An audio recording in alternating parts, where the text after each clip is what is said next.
The Texas Parks and Wildlife television series is funded in part by a grant from the Wildlife and Sport Fish Restoration Program.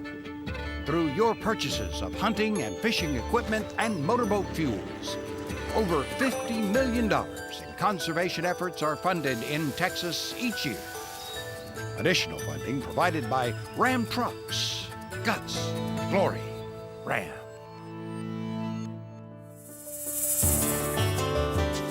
Coming up on Texas Parks and Wildlife. One bird was large and hit the side of a tree. I was about 9 years old and I was hooked.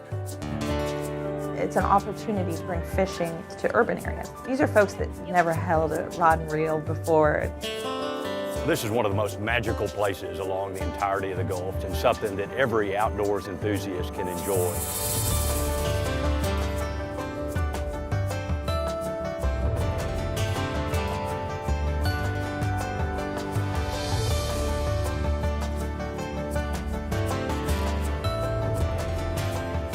Texas Parks and Wildlife, a television series for all outdoors.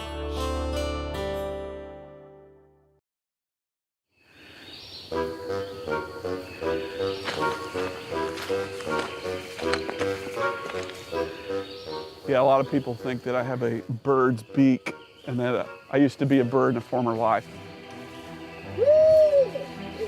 There he goes, he's flying. People are gonna think, it's daylight, there's no owls calling in the day. Oh yeah? That's the real thing, my friend. Barred owl, white-eyed vireo, red-eyed vireo, blue jay, hooded warbler, Kentucky warbler, pine warbler, red-bellied woodpecker, pileated woodpecker. Those are just things that have been calling since I sat down. Cliff, obviously, he's got an intimate knowledge of all the birds of the state. His strongest strength is he's an all-around naturalist. He has a real strong understanding of the ecology of the state. Plus, he's got a big spirit. He's very expressive. I like the noise it makes. It'd be a good ringtone, wouldn't it? Yeah. Cha-cha-laka, cha-cha-laka, cha-cha-laka. I do a lot of surveys for birds that involve counting everything you can see and then repeating those annually, and then after decades, you have really good long-term data. Here's the meadowlark, he's making that chatter. So I'm real proud that I've been doing bird surveys for over 20 years across the state. Oh, pileated woodpecker. I'm a real woodpecker fan. I just love woodpeckers, so it's one reason I like being in the forest is you can't have woodpeckers without trees. Woodpeckers are what got me started. When I was a kid, I saw these, saw all kinds of birds, but this one bird in particular was large and hit the side of a tree, clung to it and started hitching up the tree and pecking. I thought, what on earth is that? I was about 9 years old and I was hooked.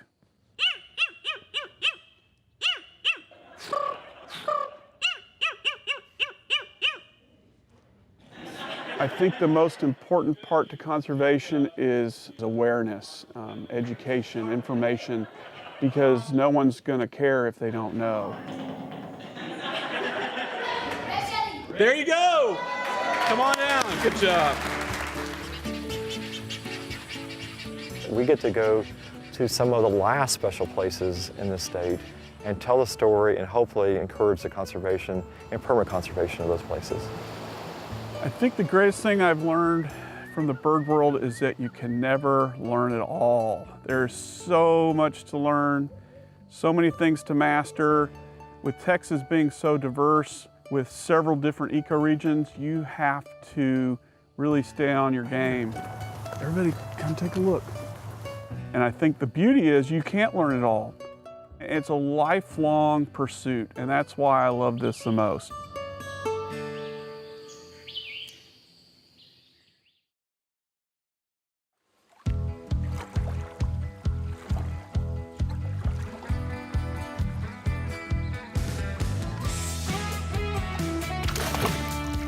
In Texas, bass fishing is a really big deal. It's the most popular sports fish species that we have in Texas. We want, our bass fishing to be bigger and better in Texas than anywhere else.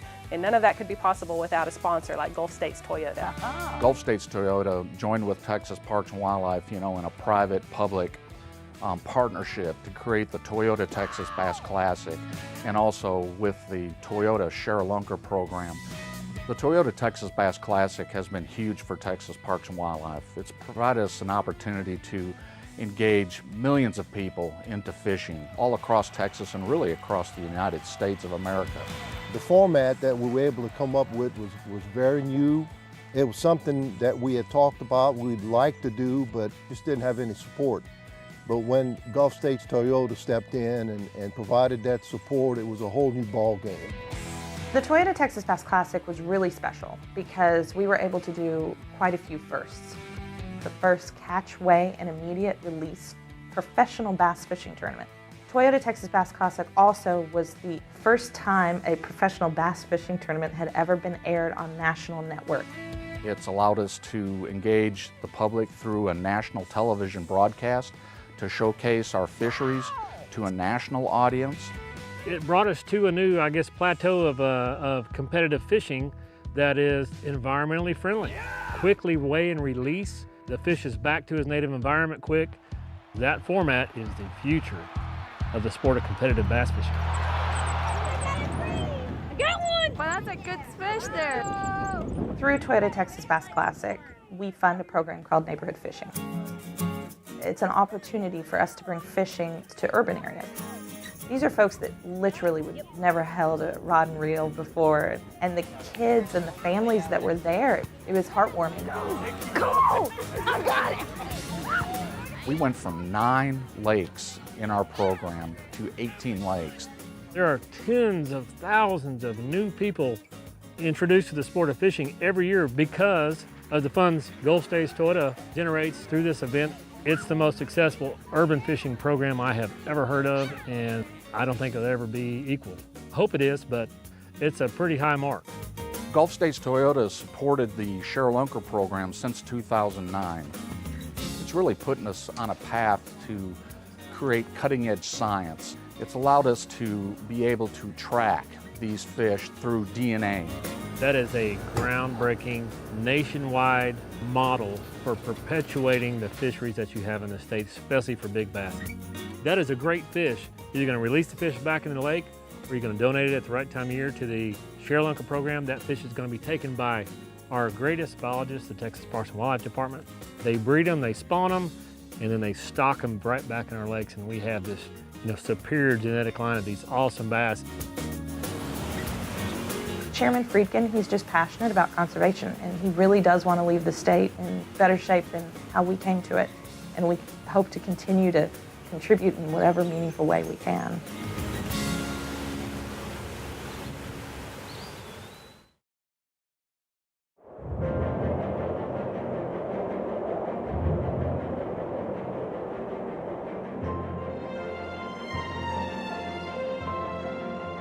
This is one of the last great habitats along the Texas coast.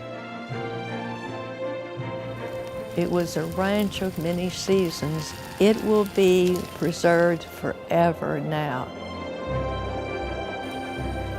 I never get tired of coming here. You don't see a lot of native coastal prairie anymore.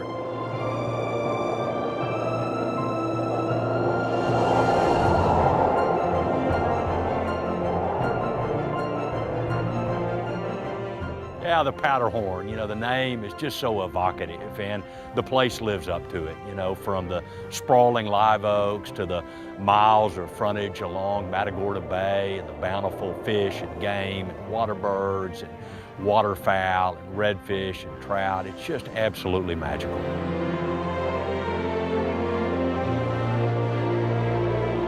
It's a sportsman's paradise and something that every outdoors enthusiast can enjoy.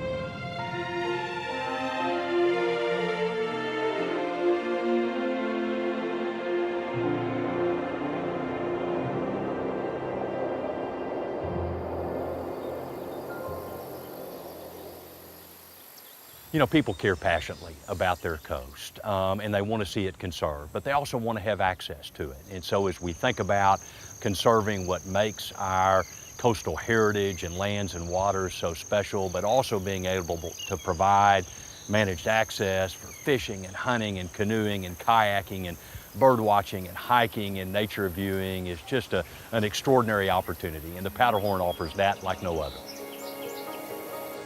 The Powderhorn Ranch has been the dream of the conservation community for almost a quarter of a century, and everybody has recognized its scale, its incredible ecological integrity and biological uniqueness, and really fish and wildlife biologists have thought of it as one of the last great places along the coast. And this adds to a big network and complex of lands that are already protected for conservation as part of the Aransas National Wildlife Refuge and Matagorda Island, and it's kind of the hole in the donut. What a rich history that the Powderhorn provides in our state, really from the time of Native Americans that were hunting and fishing and living on the banks of Matagorda Bay, all the way up to the earliest European settlers that came ashore in and around this area, to the German settlers that came by there and landed, the historic ports that were established near there, and of course the ranching heritage in the area and the Denman family that ranched Powderhorn for almost a century. My husband's family, his grandfather, Judge Denman, sat on the Supreme Court of Texas. He bought the Powderhorn Ranch with his son, Leroy Denman, so it came into the hands of my husband, Leroy Denman Jr., to ranch for some 65 years. And it was simply a love affair to encourage and to grow and to make better what he had been asked to oversee. How grateful Leroy would be if he were alive today. He wanted very much to pass it on, leaving land for the future.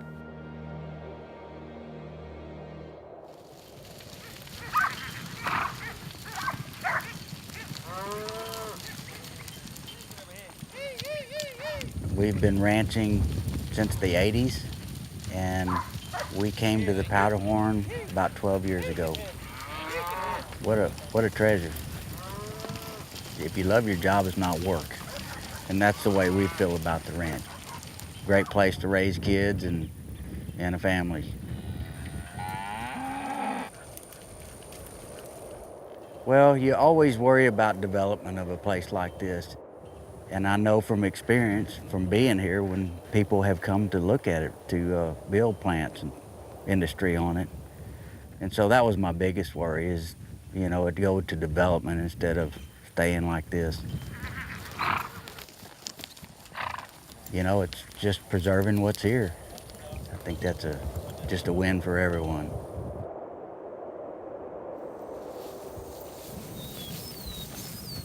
So we're trying to restore this property back to a native prairie state. This should be a tall grass prairie that's going to have a diverse plant community. And in turn, that plant community is going to support a diverse bird community. Powderhorn is a unique place because it hasn't been divided into smaller ranches. It's still an intact tract of native tallgrass prairie. There's less than 5% of tallgrass prairie left in the United States. A lot of the areas are built up in homes, industry, farmland, rangeland, and you don't see a lot of just open native grassland. Obviously, this running live oak is too thick for animals to utilize. In the absence of fire, the running live oak has grown up into these thick mottes. Our intent is to use herbicide and prescribed fire to knock it back and get back to a native prairie state. So birds are going to be the main animal that's going to benefit from this restoration. A lot of imperiled birds, like grassland nesting birds, but also Oplomoto falcons and whooping cranes are going to benefit from this restoration. The majority of this property is going to be a wildlife management area where we'll be able to do habitat management, have public hunts, but the most of the time it's going to be an outdoor research laboratory. The state park is going to cater more towards the daily use visitors that come out, maybe camp. There will be access to shoreline fishing, walking trails, hiking trails, biking trails. Right now, we are designing research studies, setting up public hunt programs, and overall getting ready to where the public can come out and enjoy this property. We couldn't have done the Powderhorn Ranch project without the Texas Parks and Wildlife Foundation. This is a very entrepreneurial, innovative, public-private partnership, really the precedent for the future. Certainly a public entity couldn't do this by itself. Thanks to the extraordinary efforts of the Parks and Wildlife Foundation, who put together this public-private partnership with huge seed funding from the National Fish and Wildlife Foundations, the Nature Conservancy, and the Conservation Fund, who were able to help put the deal together, and many donations from a wide variety of donors, big and small. We were able to see this dream realized.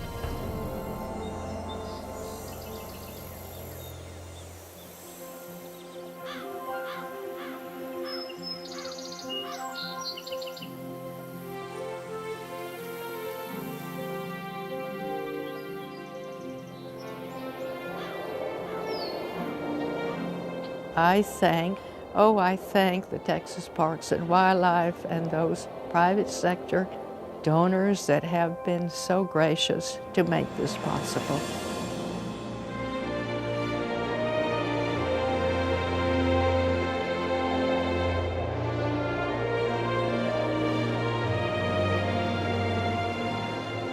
We have a lot of work to do ahead of us, but it's good work, it's rewarding work, and it's going to help chart the course for what undoubtedly is going to be one of the most iconic and flagship properties within the state's public land system.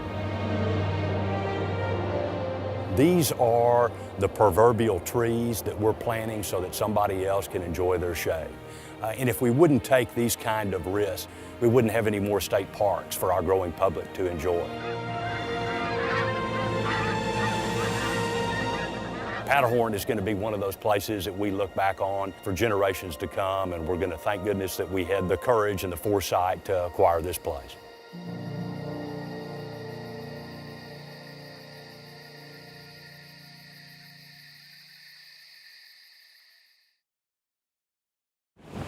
Whoa.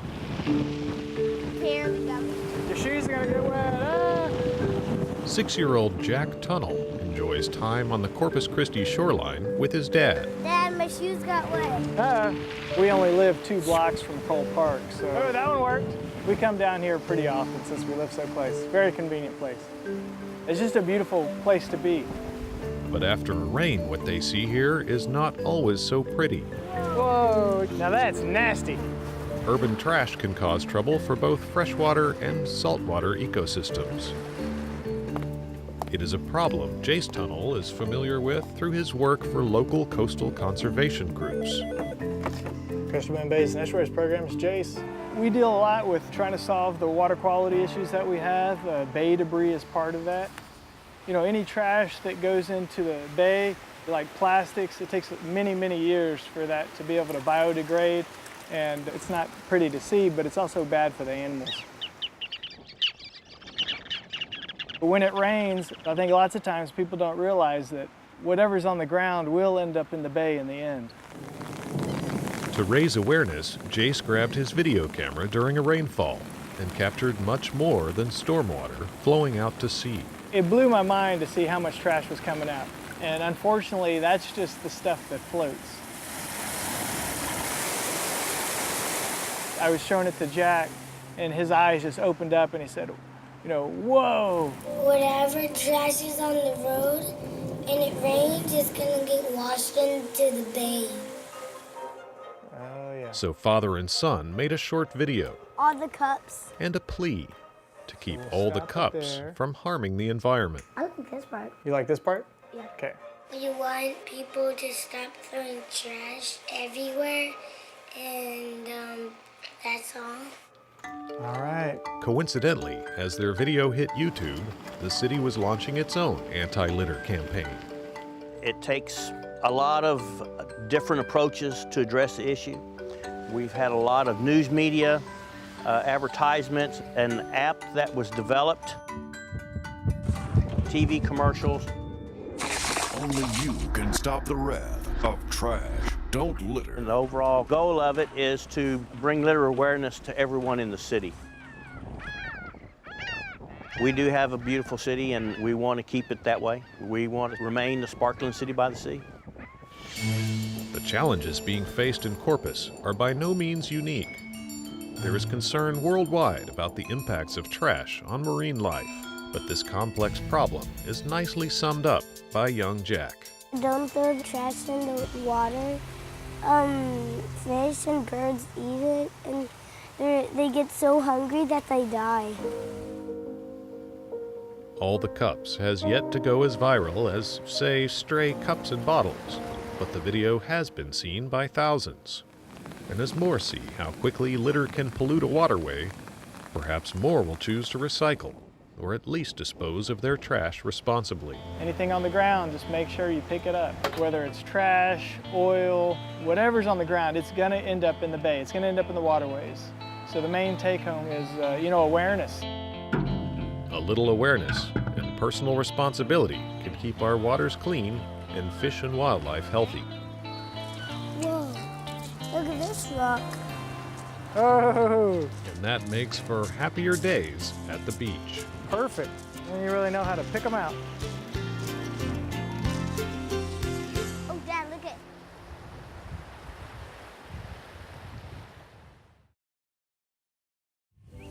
Mr. President, the committee to draft a Declaration of Independence is ready to report.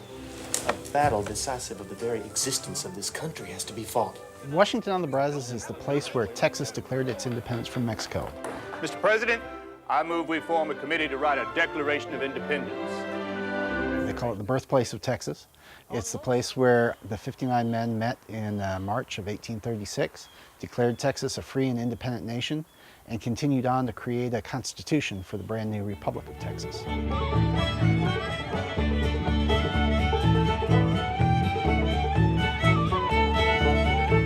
We've got a great visitor center that's got some exhibits and a wonderful gift shop. We've got the Star of the Republic Museum, which is a traditional history museum, has 2 floors of exhibits highlighting that 10 years when Texas was a separate nation. And of course, we've got Independence Hall, the place where Texans declared themselves free and independent. Spring in Washington County and Washington on the Brazos in particular means wildflowers. We've got bluebonnets and Indian paintbrush, and we've got phlox all over the place.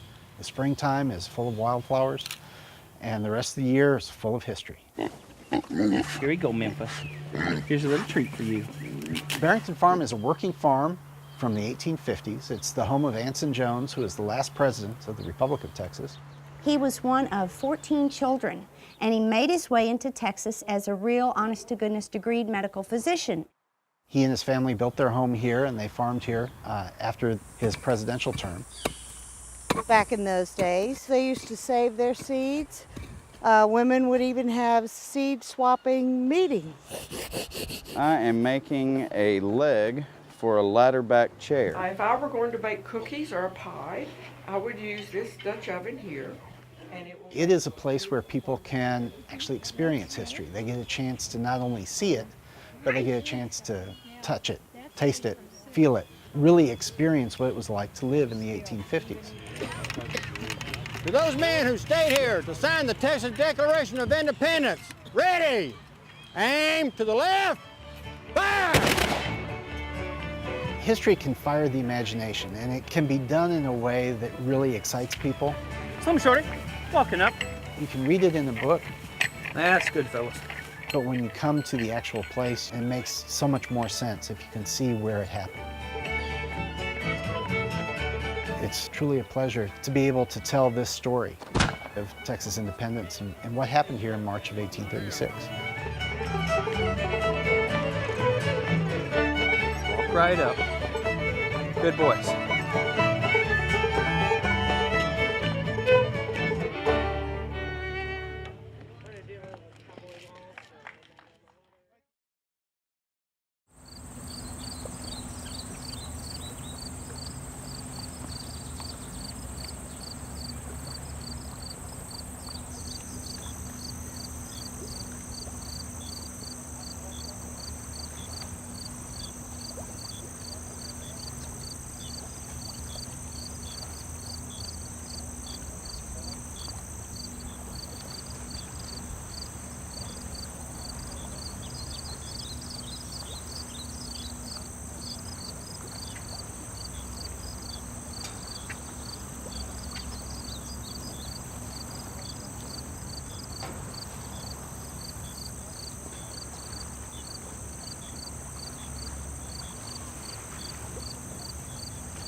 This series is funded in part by a grant from the Wildlife and Sport Fish Restoration Program. Through your purchases of hunting and fishing equipment and motorboat fuels, over $50 million in conservation efforts are funded in Texas each year.